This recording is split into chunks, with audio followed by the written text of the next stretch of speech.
told them they just killed Nut. This would confirm the blurry picture of paperwork that made its way to social media was real and that Lil Woody was a rat. Surprisingly, within the search warrant, it also states Scarface spoke with lead detective Thorpe.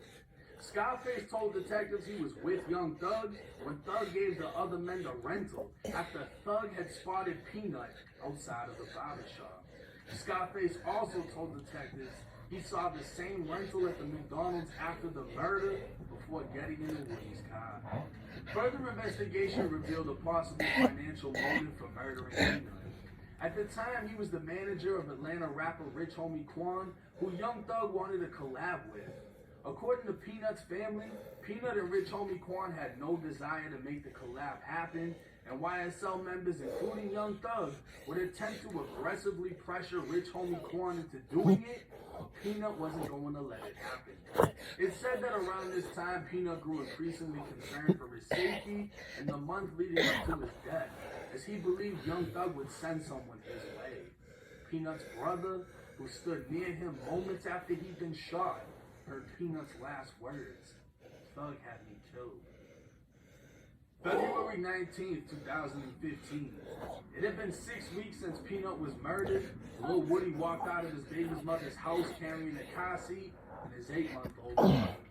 He was going to take her to the hospital as she was having issues and suffering pain. Walking to the car, he saw a silver Pontiac a block away, and he thought it looked suspicious. As he's putting the baby in the car, the silver car starts approaching. His girlfriend and the mother of his daughter were already in the car as the window of the silver Pontiac began to lower, and the barrel of an assault rifle started coming out.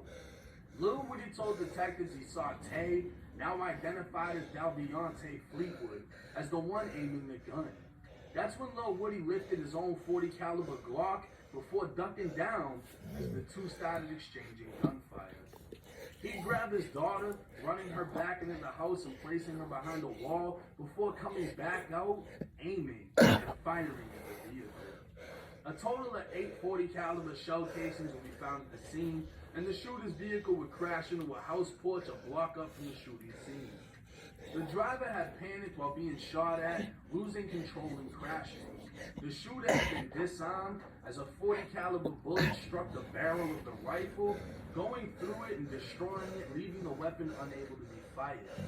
The men in the vehicle ran from the scene, and police interviewed Woody, who gave a full statement saying he was the target.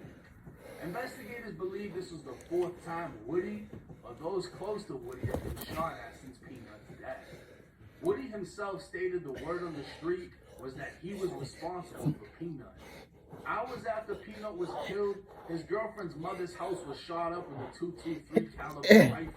And hours after that, his brother's neighbor's house was shot up. The shooters, realizing they made a mistake, went back after and shot up the brother's house. Woody was able to identify Tay as the shooter because he'd known him for a long time. And just 2 weeks before the shooting, Tay had been to his house to meet his 8-month-old daughter. A witness inside the house the shooters crashed into was also able to identify Tay by a photo lineup. The shooter's vehicle belonged to a woman who told investigators her boyfriend Octavius Franklin, who's also known as Tay, was driving it. She also found it weird that he called her from a different number, saying she should report the car as stolen.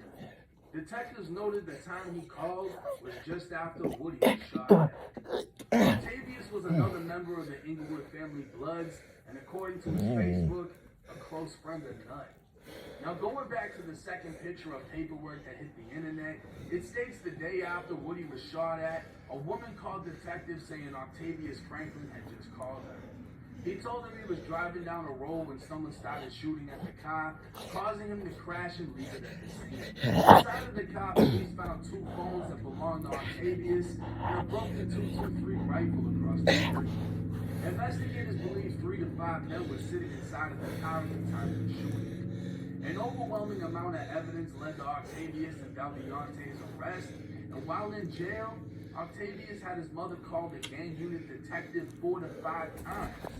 He would call once, and his girlfriend would call 1 to 2 times, stating he wanted to give a statement to clear his name.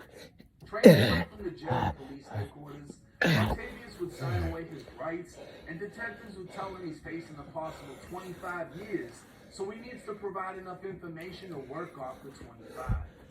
Octavius would go on to identify his co-defendant as being on scene, armed with a weapon, and fully explain how the shooting went down.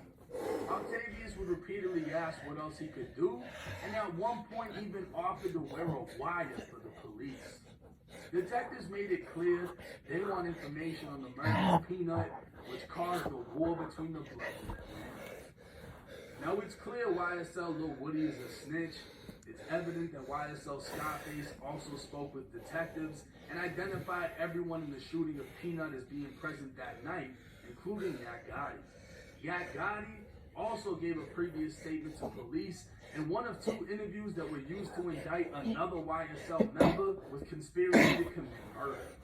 It's now known that members of Inglewood family Bloods have been targeted by police, and Tay has willingly cooperated. And it's crazy to think that from Inglewood family's perspective, it was Lil Woody who started the war after getting Nut killed.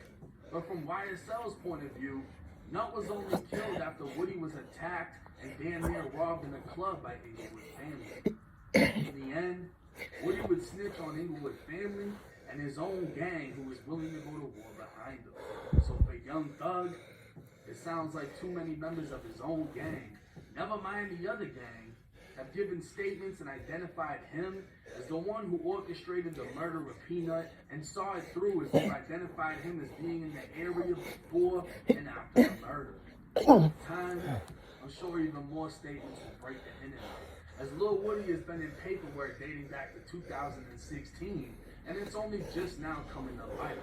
But with the pressure of these new indictments being applied, more members will be tempted to come forward. At this time, YSL's biggest snitch, Lil Woody, is an inmate within the Georgia State prison system. After a plea deal for a drug conviction sentenced him to 15 years, with 3 years to be served in prison and 12 years on probation.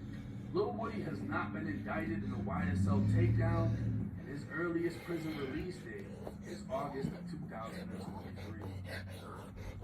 Man, the amount of snitching in this case, given my honest opinion, Young Thug's freedom might be a thing of the past. I'm not trying to speak negatively. I'm not biased in this situation. I'm taking into account the amount of evidence they already have, the amount of witnesses they already have cooperating, who are YSL gang members, Inglewood family Bloods, and just everyone else, all the miscellaneous people. And then you got to take into consideration how many people within that 28-man indictment are about to stop cooperating. But with Lil Woody in the prison system, if he isn't on PC right now, he will be after this video was made. And I'd be surprised if he makes it to his release date. If he is released on probation, his information is going to be posted on the court site. I highly doubt they're going to let him get away. But hey, it's 1090J. I'm rocking with y'all and y'all rocking with me. What's up? Until next time.